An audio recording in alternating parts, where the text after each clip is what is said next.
Okay, and then we're gonna be doing the movie review. We're gonna review Street Fighter, the movie with Van Damme.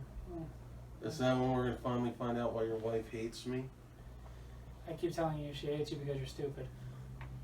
Truth. And Dude, why are we doing this? doing what? You've had 2 trolls already. So? I don't know, maybe this just isn't your thing. You've got like 50 plus followers, 2 trolls. Maybe you should try something else. Maybe, I don't know, be a game streamer like PewDiePie. Game streamer? Think I should game stream? Okay, I like doing movie reviews. I don't like doing movie reviews. I love doing movie reviews, okay? Movie reviews are my life, Josh! My life! That's... God, you just don't understand me.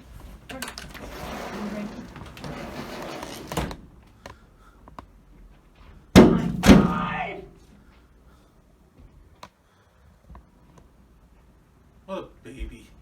They are Joshua, and they are David, and they are brothers, not lovers. Hi, I'm Davey, and I'm awesome. And I'm Josh. I'm Last Film Bestie, coming right at you this week. Wow, you're awfully spry for a change. Program working out for you? Yeah, but I don't know, man. Sprite sucks.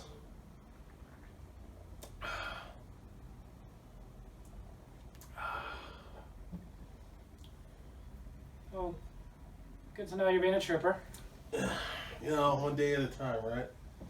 Cheers. So are you ready? Ready for what? The review? Review. Right, the review. The review for Street Fighter. The review chosen especially for Street Fighter. The Street Fighter review. That review? Yes, that review! Can you guys hurry this review up? You want it fast? Or you want it good? With no rush.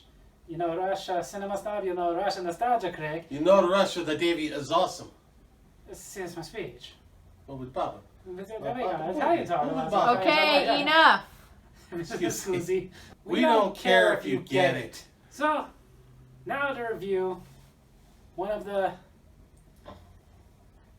best video game movies ever. Yeah, I wouldn't say that. Did you change your shirt? Dude, we just finished doing one video. And you don't break fourth walls!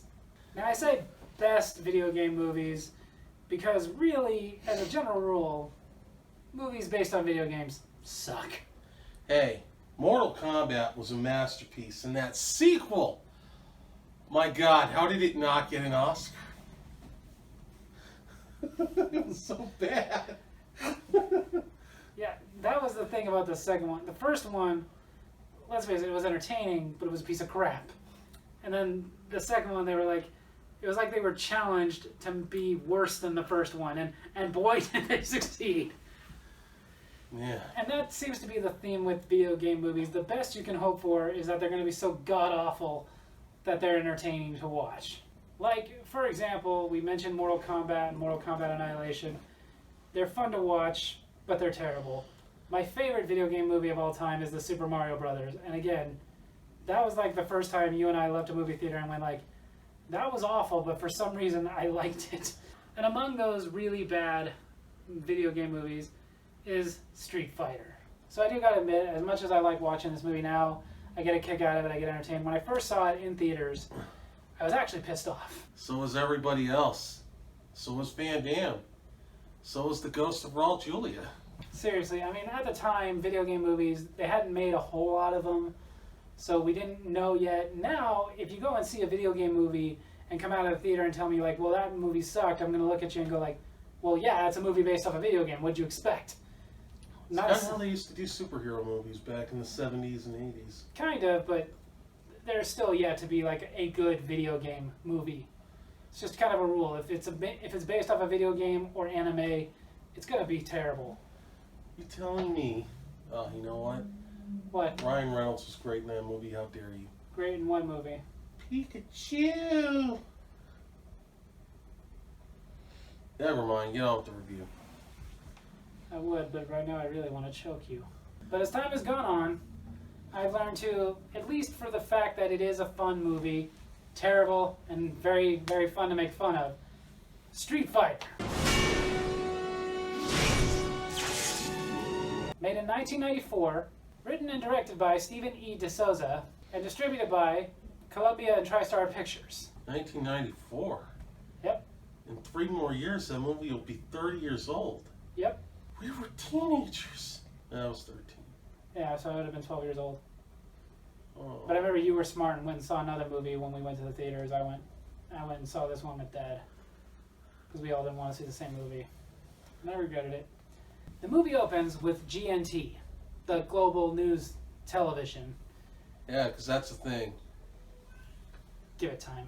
And they're doing an expose on Shadaloo City, which has been invaded by General M. Bison. Chun-Li and her cameraman, Balrog, so they can fit a couple of the characters in there, are doing a report on what's going on in the city at the time. Bison has captured a bunch of soldiers and is giving each one of them a chance to fight him in hand-to-hand combat. Tournament time. No, they're just giving him a chance to fight him. Ah. 24 hours ago, my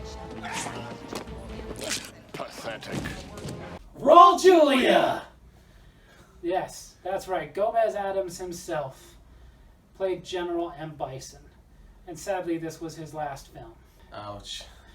Although the sad thing is as bad as this movie was, his portrayal was really good. Oh, yeah. He was the most fun part of the movie. Oh, yeah. Chun-Li catches up to the All-American Guile. So look at this. That's right, played by Jean-Claude Van Damme.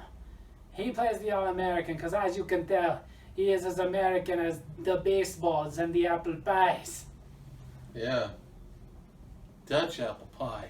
After a little not-so-well-written back and forth between him and Bison, That was not well written at all. no, Bison tells Guile that he has 72 hours to deliver his $20 billion where he's going to execute the hostages. Guile has a message for the hostages. Charlie!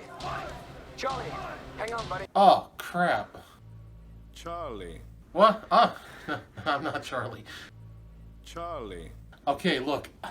I know what this looks like, but he's not really my friend.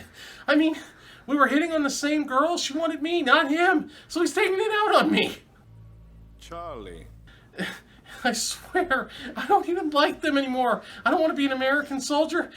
I'll do whatever you want. I'll tell you anything you want. I'll do anything you want. Anything. Charlie. He's not even a threat to you. When he's done with this, the only hit movie he's gonna have afterwards is some movie where he plays a time-traveling cop with Ferris Bueller's girlfriend. And then he's gonna do a knockoff of Bloodsport. Charlie. Cammy's not a threat either. She's gonna go do a movie with Pauly Shore and make disco music. I swear, you're good to go, man. Yeah. Basically, what we're saying here is, you killed your friend. Who wrote this movie? The director's 5-year-old son? Like, seriously, like, if I hate to break it to you, but if you are in that kind of a hostage situation and you see your friend is one of the hostages, the last thing you want to do is mention by, hey, that guy right there, I love him. So me, your mortal enemy who you hate more than anything in this world, if you really want to get at me, get that guy. Yeah, way to paint a target on that dude. Seriously. After Bison ends his transmission, Chun-Li questions whether or not Guile likes women. Oh no. No, he doesn't like journalists. That's Ming-Na Wen and Kylie Minogue. Kylie Minogue before she did Biodome and those annoying disco songs. How dare you? We love you, Kylie. Even though you've got a name like a millennial, we love you. Then we cut to Ryu and Ken. Ryu. Ryu.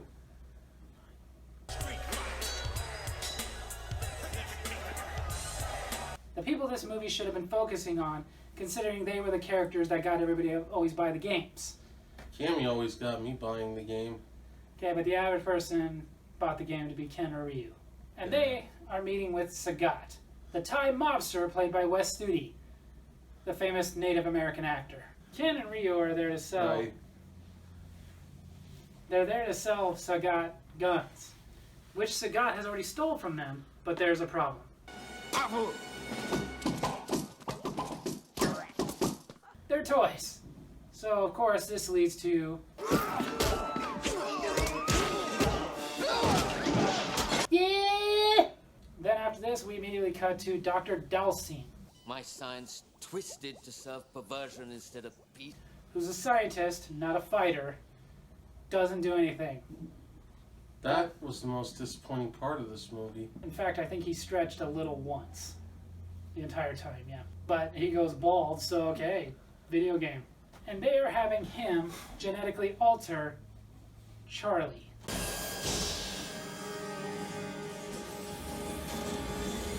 Freaking Guile! Now, after they finish manipulating his mind, then they're going to take care of his body. Good thing they had mutagen bags laying around. Those look factory made. Where? And why? Mutagen chemical bagging and shipping factories? I don't. Back to Ken and Ryu. Ryu is being forced to fight in a cage against Vega. Ryu versus Vega. Yeah. Whatever. That doesn't make me afraid of him at all. Who's afraid? He looks so good. Vega and Ryu are ready to fight, and then... You're all under arrest. Boo! So they're arresting everyone, including Ryu. But when's the tournament gonna start? Yeah. When Guile learns that Sagat may know where Bison is, he decides to recruit Ken and Ryu Ryu. to help them infiltrate Sagat. The only way you two are leaving is over my dead body. Jeez. Even Anne Frank would have seen through that one. Helen Keller. So then, the next day, they set their plan into action. Well, I'm the Reaper Man. Emilio! Not that Repo Man. Oh, Ryu and Ken start a fight with each other Ryu. to get the guards to come over and break it up so that they can actually steal the keys. Once they steal the keys, though... Guess he's out of the tournament. While this was all going on, though, Chun-Li planted a homing device on the truck, but later her and her pals realize that there's also another signal coming from the base. She goes to investigate, and... Oh, good. He'll make it to the tournament after all. she tells Guile that she's not looking for a story, but she's looking for revenge against Bison. This war is not about your personal vendetta. It's about mine. Good soldier. Wow. I think that's the slogan for the far left. They arrest Chun-Li, Here! Where do you think you're going? and she escapes. What a woman. Is she heading towards the tournament? Chun-Li, Balrog, and E Honda all infiltrate Bison's little party.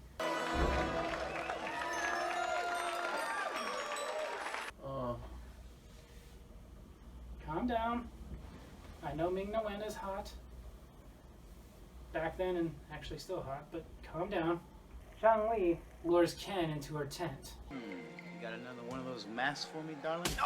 After this, Bison and Sagat are discussing how Bison is going to pay Sagat. Then we see Ryu. Ryu. Well, now they're all together. Then we see how Bison is going to pay Sagat. Is this a joke? Sagat is angry though because these aren't worth anything. But Bison says that once he kidnaps England's queen, each Bison dollar is going to be worth 5 British pounds. Wow. That trunk's going to be pretty heavy. Freaking idiot. Then back to Ken and Ryu. Right. They recognize E Honda as a sumo wrestler that almost made Yokozuna. Yeah. The wrestler? Yokozuna is a title rank in sumo wrestling. It's like the sumo wrestling champion. Not the wrestler Yokozuna. But they were saying he was the champ. His last name meant champ. Cool. E. Honda says the Shadow Lutang ruined his reputation, therefore ruining his sumo career. Balrog says they did the same thing for him in his boxing career. As far as Chun-Li goes, Don't tell me. Figure skating. no, Ken. Lindsay. You think you're impressive because whenever you say that, that pops up? What pops up? Yeah, I'll show you. It happens to me too. Look, Ken Lindsay. You know what else it does that for? If I say, like, subscribe, comment. The more you know. Well, that's just if I tell you something that you didn't know. Kind of like a PSA. Like if I say you're dumb and you learn something. And lately, I don't want to say it, but something happens if I actually mention Wilkins Coffee. Oh! Let me try something. Random dad joke. See, I told you it wasn't funny. Ryu and Ken go Right. outside just as Bison and Sagat are about to kill each other. But then they warn Bison and Sagat about Chun-Li and what she's about to do. Just then, Chun-Li and her pals come on a live broadcast telling them that a truck with explosives and weapons is about to come down to them. Quick! Change the channel! That's a smart guy. I hate you. They all evacuate just in time as this happens.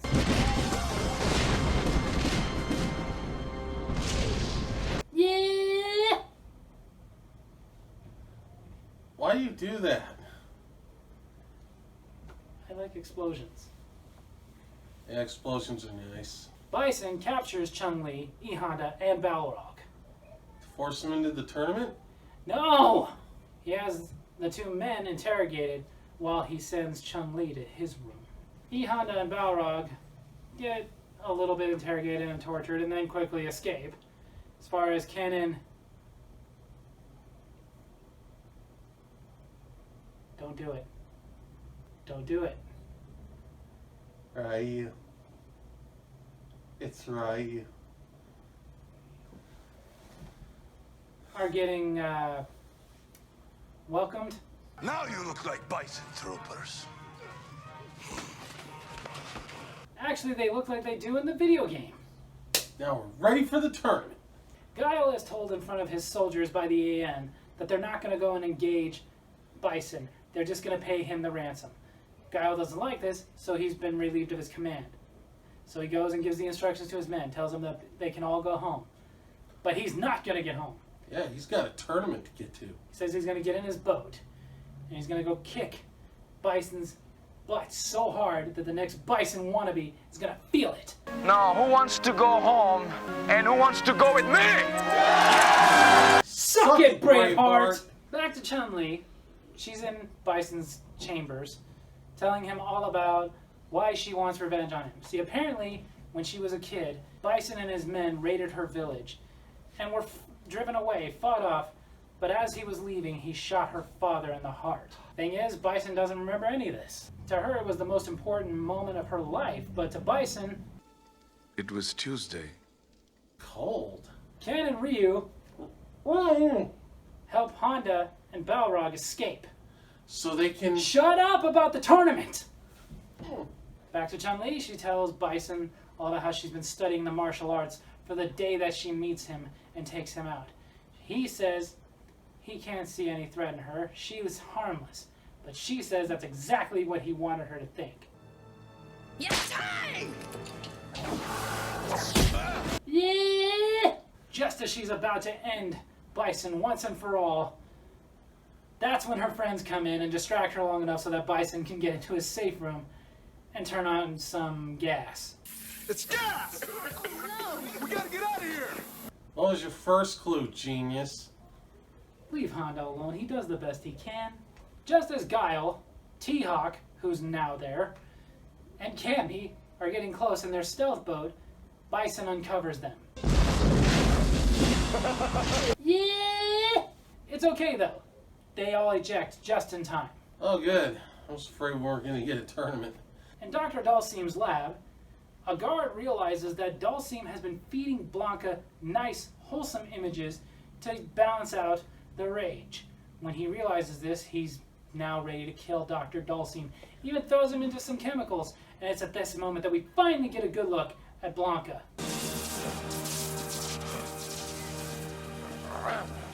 Aww. Back to Guile, Cammy, and T-Hawk. Because she says that in the video game. Hadouken! Sonic boom! Yeah, it doesn't work. Guile gets in from underground. And guess who he runs into? Charlie, it's me. I'm your friend, William. Look at what you did! Look what Guile did! If I was Blanca, I'd kill you anyway. But instead, Blanca just says, help me. I'll help you. And then?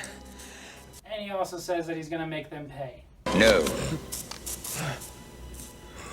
You have no right. You're damn right you have no right. This is your fault!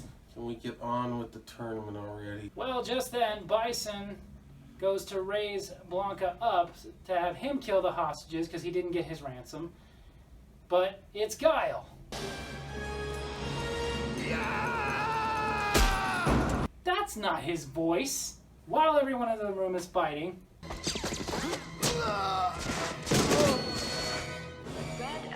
Can you do anything right? Well, obviously not. The guy can't even stage a tournament. Then Zangief and E Honda face off.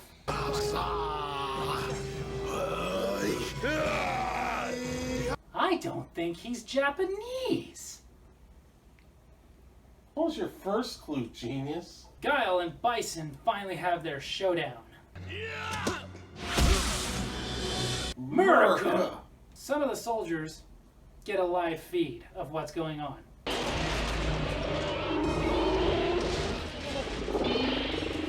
There's no point to this scene, it just is really awesome in my opinion. Yeah. Who doesn't love a good kaiju fight? Right? Best one ever? Hot Fuzz. Back to Guile and Bison. Yeah! It's all over. No. No! No! No! What about tournament? Dude, let it go. No! I won't let go. Damn it! This always happens. We finally get a movie that's based off a video game that's about a tournament. But we don't get to see a tournament. He's done all these other movies about tournaments, but he's not going to do this one about a tournament. It's never going to be a tournament. It's never going to be a tournament.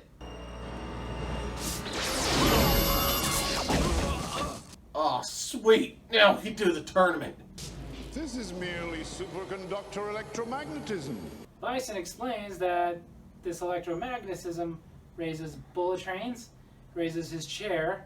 And it levitates me. So Bison's the only one who gets any powers in this movie. There's no sonic boom, there's no Hadouken, nothing. Not even Blanca shooting off electricity, because, you know, they didn't want this movie to be unrealistic. I'm starting to think there's not going to be a tournament. Back to Ryu. Right.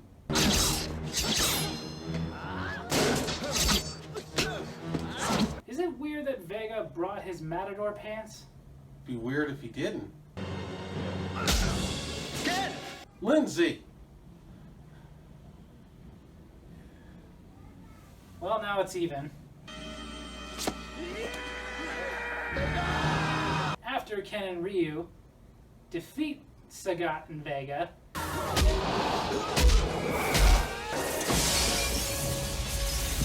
you sure he's done? You sure electrocuting him more didn't give him more powers? Then back to Zangief and E Honda. Sorry, man. Can't play no more.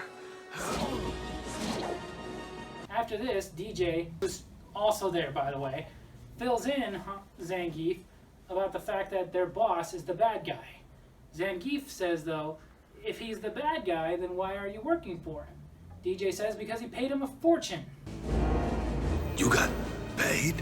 Idiot. Same reason he stopped working for his dad. Josh, the reason he stopped working for his dad is because his dad died. His dad was killed by a woman dressed as a cat. We don't care if you get it. Then Chun-Li and Cammy have a moment. Pigtails? Look who's talking. Don't worry, You're both still sexy. Kylie Ming, But now everybody gets stuck. Hey, this way. Oh, at least he's a good idiot. Yeah. On the way out, Guile finds Blanca, who wants to stay with the place as it explodes. Dr. Dulcian wants to do the same thing to atone for his many sins. But Guile tells him, you didn't do anything wrong. If good men do nothing, that is evil enough. Message! Everyone gets out. And after it explodes, everyone is sad because Guile didn't get out. No. Lieutenant, make a note.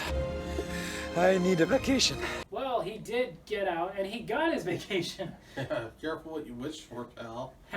Because after this, Van Damme's career went. Then we see DJ's fortune. Good. And then, one last explosion. You know, all these explosions, it's almost like you can smell it. Wait. I do smell something. Something burning? My Spanish puffs! Then everything is neat and tidy until the post-credits. System activated. He didn't come back. As a matter of fact, Raul Julia never came back. This was sadly Raul Julia's last movie before he passed away. That is so... You have no idea how sad that is. It's sad on so many levels. One, because Raul Julia was one of, if not the best actors ever. He was an amazing actor. Everything he did, he was fantastic in. Even this movie, as bad as this movie was, his portrayal of Bison was fantastic. Fantastically funny. I mean, look at his portrayal of Gomez Adams. Not even Tim Curry. Tim Curry could beat that. Not even. He was better than the original Gomez Adams from the TV show. Not saying he wasn't good, but Raul Julia was better. Not to mention everything Raul Julia was in. Even if it was a bad movie, he did great. Yeah, especially this movie that was made like the director watched his son playing with action figures. Seriously, he comes down at Guile with his hands out and flies at him and doesn't move an inch. That's what you do with your toys when you're like, I'm gonna get you. But that's the thing, imagine if they took this movie seriously, how much better it would have been with his portrayal as Bison. So they wouldn't have had Van Damme all coked up on the set the whole time? They would have cast somebody who was a little easier to work with? They probably would have casted an American. Like, there were plenty of American actors that could have done this part. Not Since when have you been SJW? It doesn't matter. I don't care about that, but like, honestly, if they would have gotten a British actor who can do an American voice, okay, but... Because, unlike some other Guiles, I can speak with an American accent. There you go. Seriously, this movie had the potential to be good. As much as video game movies are not good, it was a video game movie about a tournament, but had no tournament. They took every character they could think of and just squeezed them in there. Some of them really having no point in the movie at all. Not to mention they had good actors. Like, Van Damme ain't the best actor in the world, but he was okay. He did good in some things. But they had Ming-Na Wen, who is a fantastic actress. Always has been a fantastic actress. They had Raul Julia, who was one of the best actors ever. They even had Wes Studi, who is an amazing actor. Like, did you ever see his portrayal of Geronimo? Oh my God! He's great in everything he does. He is, but like, he is fantastic. Yet these three great actors could not make this a good movie. However, it was still an entertaining movie to watch. I still recommend checking it out. Just watch it in the vein of like, wow, this is so bad, it's good. Yeah, this is one for the hipsters, I'll give you that. You know what though, I don't know if it's a hipster thing, because like I said, I didn't like it when it first came out, but after a while, it did grow on me enough to where, you know what, I can enjoy this. You gotta work more than 13 hours a week to like this movie. So there you have it. That's our review of one of the best, worst video game movies they ever made. It's not the worst video game movie they ever made. That one we'll get to some other time. Until then, make sure you hit like, hit subscribe, hit that little bell so you get notifications for when we post new videos, and leave a comment. Tell us what you thought of Street Fighter. Tell us your favorite, best, worst video game movie. Tell us some video game movies you think we should review in the future. Tell us if this movie got punked for nothing. Love you guys.